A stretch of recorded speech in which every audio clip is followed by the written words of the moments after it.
Hello everyone. Today we're going to talk about multiplying and dividing, okay?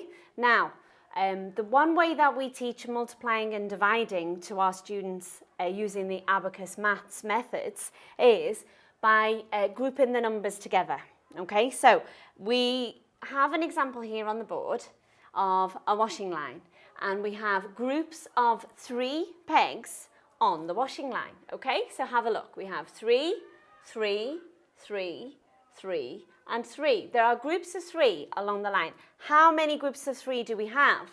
1, 2, 3, 4, 5. So when we teach this to the children, we want them to recognise that there are groups of 3 on the washing line. We want them to recognise how many groups of 3 there are. So let's have a look. How are we going to write this in a number sentence? Well, we look at the groups of 3. So we know we are multiplying by 3, okay? So we are multiplying by 3, okay? So let's have a look at the number sentence we're going to do.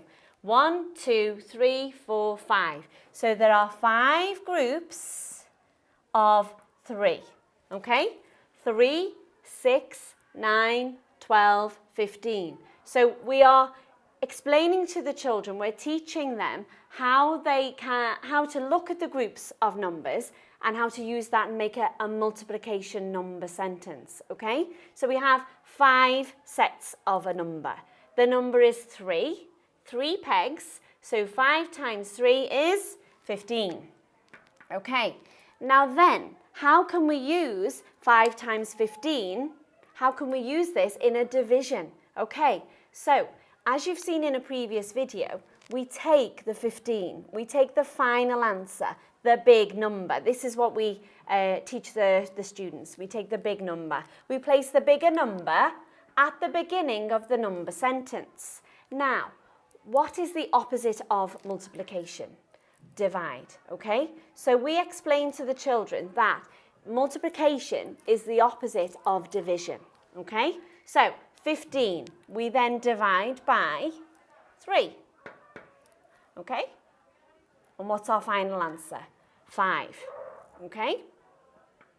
Equals 5. So here we are showing the inverse. We are showing how 5 groups of 3 on the washing line is 5 times 3, which is 15.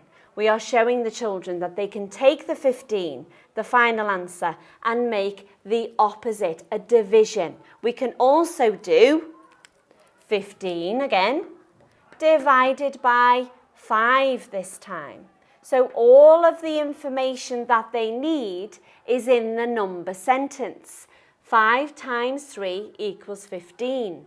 We then flip it over. 15 divided by 3 is 5, and 15 divided by 5 is 3. So in these number sentences, the children are learning both division and multiplication. So this is how we teach it in school, with the groups of numbers, for example, in our image on here, on the washing line. Okay, thank you very much. Bye.